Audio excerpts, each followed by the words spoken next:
Bom dia, pessoal! Estamos aqui para mais uma aula de português. Vamos revisar hoje substantivos e artigos, duas classes gramaticais que andam sempre juntas.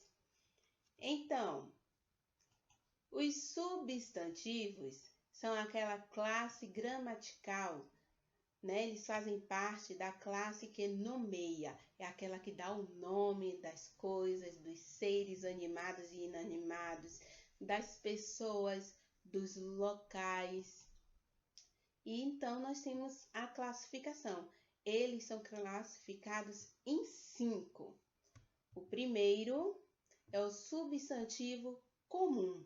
Ele designa, ou seja, ele nomeia os seres de uma mesma espécie de forma genérica, sem individualizá-los.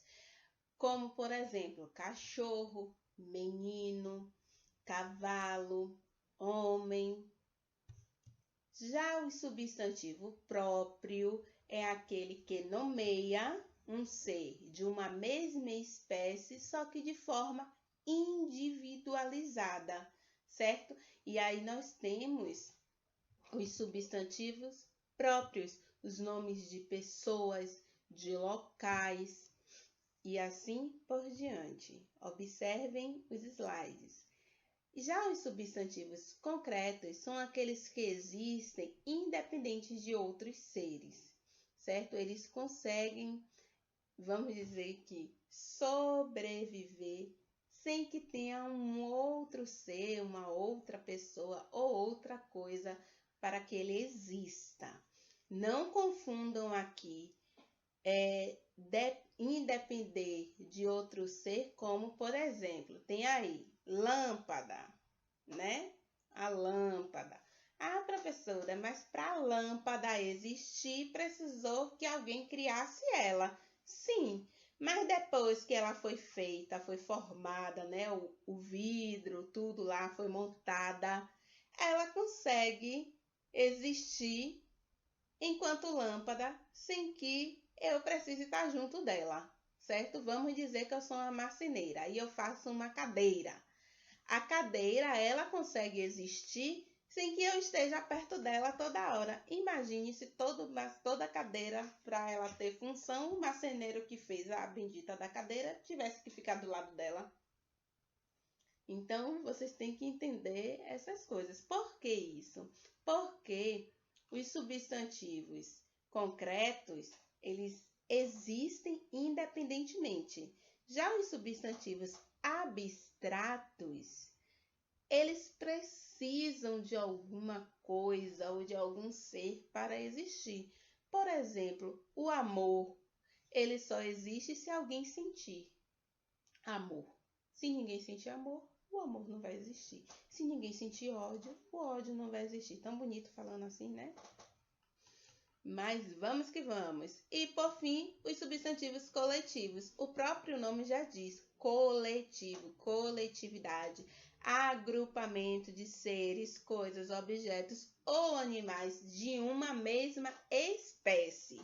Ou seja, elenco é o coletivo de artistas e de atores, mas não é o coletivo de lobos, por exemplo. Se tiver um lobo no meio daqueles artistas ou atores, não vai ser um elenco, certo? Vai ser tudo menos um elenco. Já uma alcateia é formada só por lobos. E assim por diante. Vamos que vamos agora para a formação dos substantivos. Nós temos 4 tipos de formações. A primeira é a formação do substantivo simples, ou seja, é aquela em que o substantivo é formado por um único elemento, um único radical, uma única palavra, certo? Tempo, sol, sofá, navio, cadeira, mesa, menino, menina, são todos substantivos simples, são formados por uma única palavra, por assim dizer.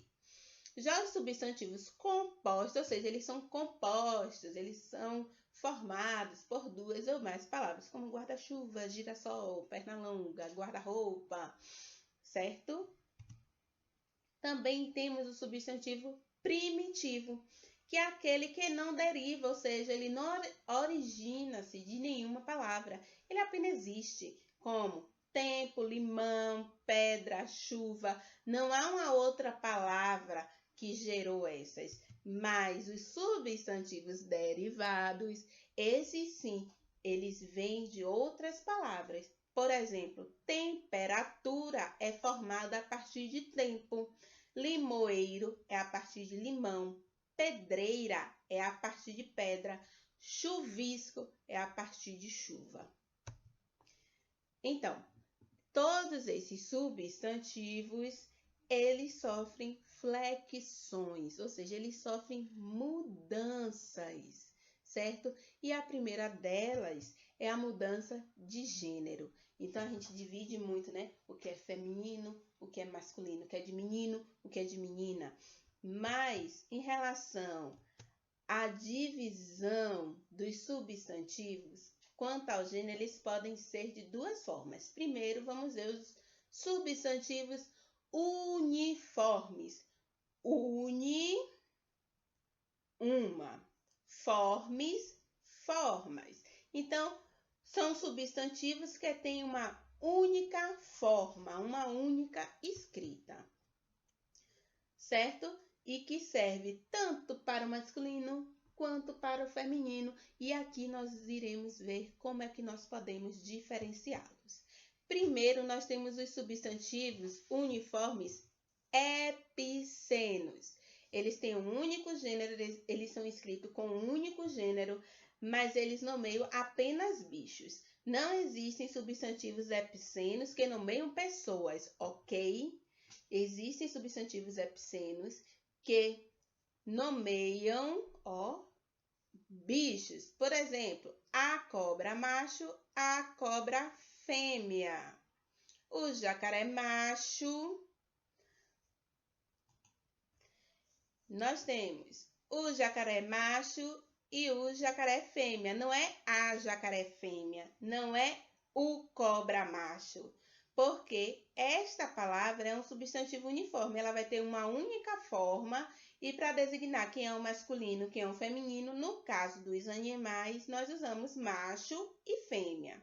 Seguindo, nós temos o substantivo sobrecomum. O sobrecomum é aquele substantivo que também só tem um único gênero, mas eles nomeiam pessoas, certo? Epicenos nomeiam bicho, sobrecomum nomeiam pessoas. E aí eu tenho a criança. A criança é um substantivo que tanto serve para menino como para menina. A testemunha pode ser uma testemunha do sexo masculino, como pode ser uma testemunha do sexo feminino. A palavra vai ser escrita de uma única forma, ok? E aí nós temos os substantivos que são comuns a dois gêneros. Só que esse substantivo, ele se diferencia pelo seguinte, ele vem acompanhado por um artigo. E esse artigo é que vai determinar o gênero ao qual o substantivo está se referindo. Ou colega a colega. Observe que o substantivo ele é escrito da mesma forma, o que determina se ele é masculino ou feminino é o artigo que o antecede. Continuando, vamos para os substantivos biforme. Bi de dois, ou seja, que tem duas formas. E aí, nós temos os substantivos que nós já conhecemos. Garoto, garota, doutor, doutora, leão, leoa, duque, duquesa, boi e vaca. Observem que todos esses substantivos, eles têm algumas regras. E no material de vocês podem ir lá consultá-las, ok? Já a flexão de número, eu vou falar bem rapidinho, é o singular e o plural que nós já conhecemos, certo? Deixa eu me mexer para aqui. Pronto. Em português, há dois números gramaticais, que é o singular, que indica um ser ou grupo, é uma coisa só daquela de determinada espécie. Escola, gás, limão, aldeã, canil, quinta-feira. E aí nós temos o plural, que indica mais de um ser daquele grupo ou espécie. Então, o plural de escola, escolas. O plural de gás, gases. O plural de limão, limões. O plural de aldeã, aldeães. O plural de canil, canis. O plural de quinta-feira, quintas-feiras. Professora, é só acrescentar o S no final que a gente faz o plural? Não! Na apostila de vocês têm as regras de como fazer esses plurais, ok? Seguindo, nós temos a flexão de grau, ou seja, vai exprimir as variações de tamanhos, né? Se é maior, se é menor, se está no aumentativo, no diminutivo ou no normal. Isso aí vocês lembram lá das aulas, certo? Que dá para perceber. Das aulas do ensino fundamental, era isso que eu queria dizer. Então, a gente tem... Deixa eu botar eu aqui. Pronto. Então, a gente tem os substantivos, eles podem ter um grau aumentativo ou diminutivo. Mas de que forma? No sintético e no analítico. O sintético é quando a gente acrescenta um sufixo, certo? Um termo a palavra no grau normal, e aí a gente pode formar o aumentativo dessa palavra ou o diminutivo. Observem aqui nos exemplos. Por exemplo, se eu quiser formar o aumentativo sintético da palavra livro, eu acrescento o aotil e ele vai virar livrão, né? Pé, pezão, bala, balaço, boca, bocarra. Então, esses são os sufixos que podem ser unidos aos radicais para formar um aumentativo sintético. No aumentativo sintético, eu não mudo o radical, certo? Há uma mudança, mantém-se o radical e muda-se a palavra.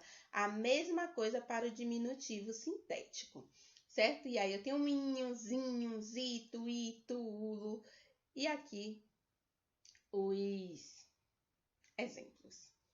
Já no analítico, a gente mantém a palavra e acrescenta um adjetivo. E aí, esse adjetivo vai dizer se o substantivo vai estar no aumentativo ou no diminutivo. Observem aqui.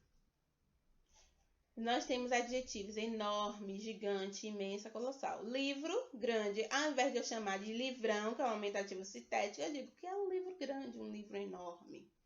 E ele vai ter o mesmo sentido de um livrão. Vamos seguir. Artigo, minha gente. Então, já falei antes, o artigo é a palavra variável em gênero e em número, ok? Ou seja, ele varia do feminino para o masculino e do singular para o plural.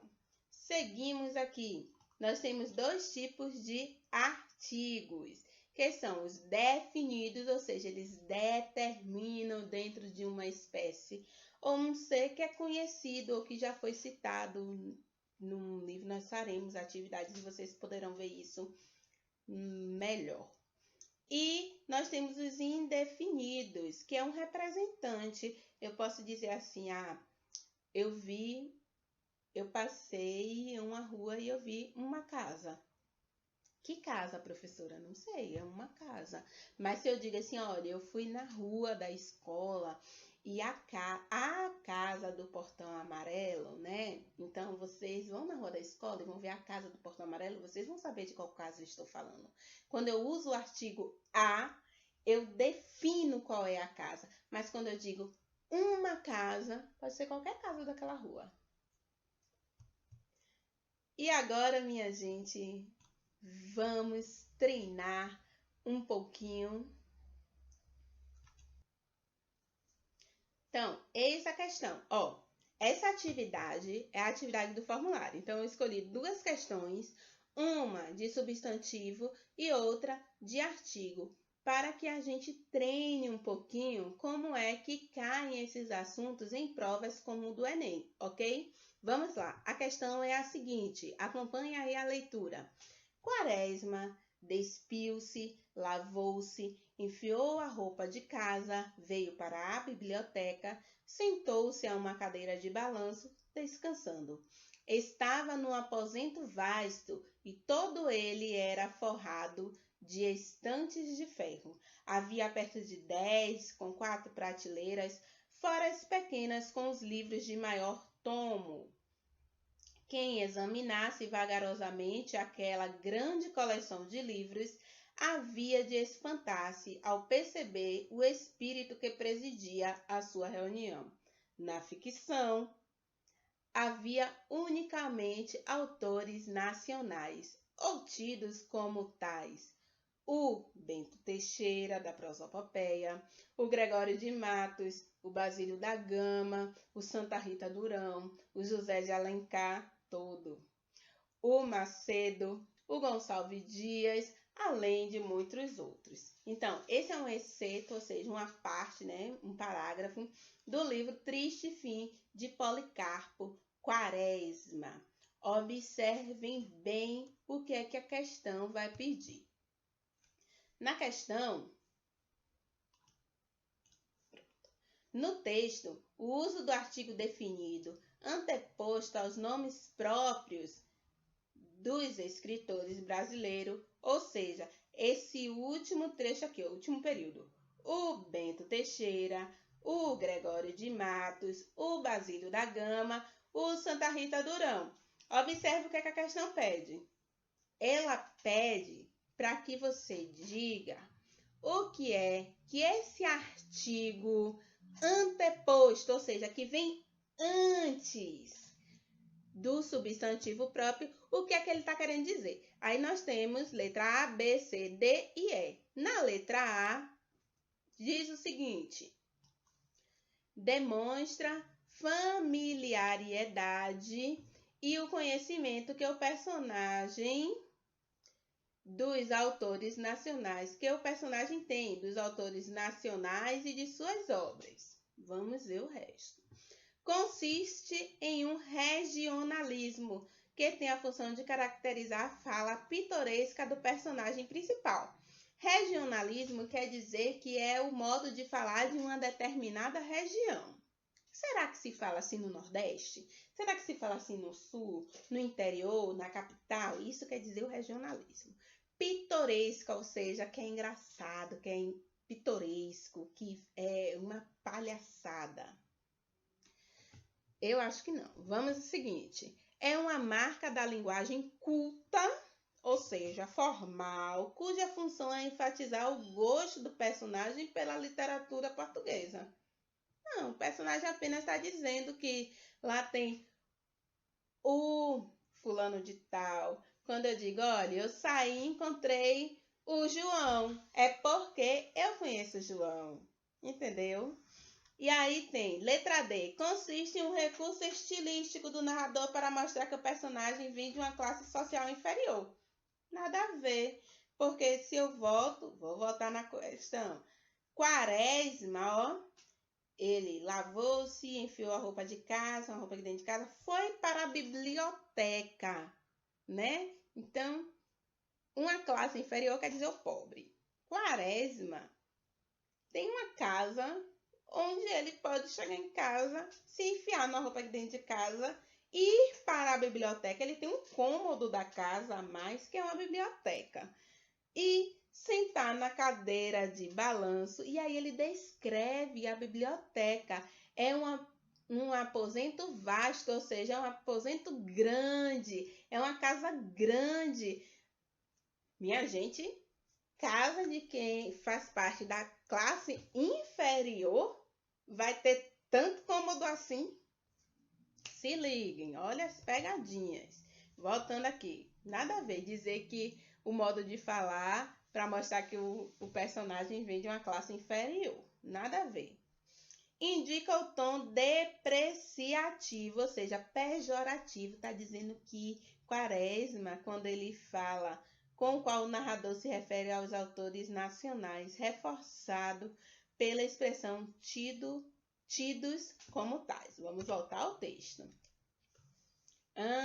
Quem examinasse vagarosamente, papapá, na ficção havia unicamente autores nacionais. E aqui vocês têm que ver que nós temos Lima Barreto e o Triste Fim de Policarpo Quaresma, que faz parte da nossa literatura brasileira e que enaltece a cultura brasileira. Por isso que ele cita apenas personagens brasileiros. Ele diz que na ficção, ou seja, nos livros de ficção que estavam naquela biblioteca, havia unicamente autores nacionais ou tidos como nacionais. Ou seja, que eram de um outro país, mas que estavam aqui no Brasil e que, dada a literatura escrita no Brasil, são tidos como autores nacionais. Nós veremos isso nas aulas de literatura. Então, vamos lá. Então, a letra E não é, certo? Não há depreciação. A letra D a gente pode excluir por causa dessa questão de que o personagem vem de classe inferior, exterior.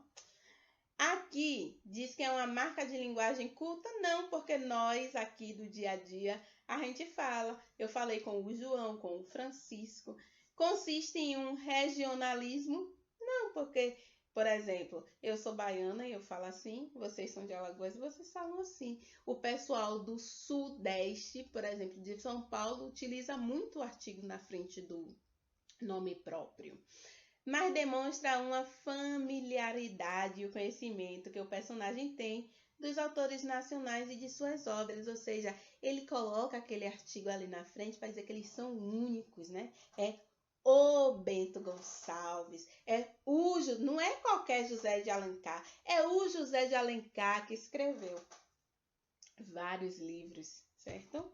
Então, o nosso gabarito é a letra A, porque quando você usa um pronome, um artigo definido na frente de um nome próprio, você está indicando que você tem familiaridade com aquela pessoa ou com aquele lugar, né? Não é qualquer Bahia, é a Bahia onde eu nasci.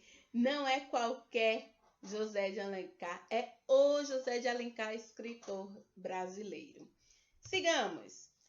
Próxima questão vai tratar de substantivo, o grau dos substantivos. Aí observem, minha gente, o grau do substantivo não vai perguntar você na questão, minha gente, a palavra selinho tá no diminutivo ou no aumentativo? Ó, super fácil, né? Quarta série, por favor.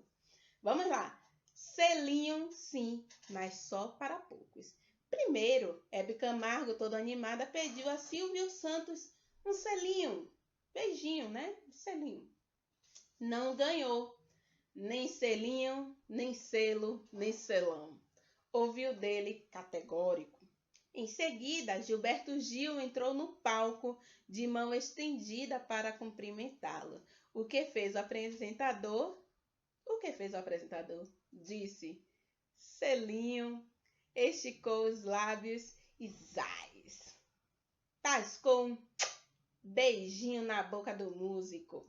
No caso, o que fez a apresentadora, né? Que é a Hebe que dá os selinhos. A cena foi ao ar de madrugada. No encerramento... Ah, não, minha gente. Foi o próprio Silvio Santos, viu? No encerramento do Teleton. A maratona beneficente exibida pelo SBT. Gil ficou surpreso. Hebe fingiu brabeza e Silvio riu muito. Tirei uma onda. Foi só uma bitoquinha, diz ele. Tudo tem uma primeira vez. E aí, essa reportagem está lá na Veja, de 7/11/2001, na página 101. Vamos lá, bendita questão. O termo selinho é bastante utilizado na linguagem atual, ou seja, no dia a dia, né? Principalmente no coloquial. Ah, eu dei um selinho, vou dar um selinho, pá. O diminutivo no uso da palavra serve para enfatizar, ou seja, serve para atenuar, para chamar atenção de que se trata de um beijo indiscreto, demorado, engraçado, indecente ou breve. Todo mundo sabe que um selinho é um beijo breve, um beijo você cola os lábios muito rápido. Observem aí, minha gente, o uso do diminutivo da palavra selinho, certo? Então, o que é que eu quero que fique para vocês? Todo assunto que nós trabalharmos, eles podem cair no Enem? Podem, mas é dessa forma, interpretativa. É a interpretação, não é a gramática pura pela gramática. Então, não adianta só você estudar gramática, vocês têm que estudar a gramática e o seu significado dentro dos textos. Então, vamos aqui para o nosso final de aula, né? Me estendi um pouquinho, mas é isso mesmo. Então, nós estamos aqui no canal. Inscrevam-se no canal da Escola Estadual Dom Otávio Barbosa Aguiar. Ativem o sininho para vocês receberem as notificações, certo? Porque boa parte das nossas aulas serão gravadas e enviadas aqui no canal da escola. E corre lá agora na nossa sala do Google Classroom, que já tem atividade simulada para vocês treinarem sobre este assunto, ok? Então, galerinha, até a próxima!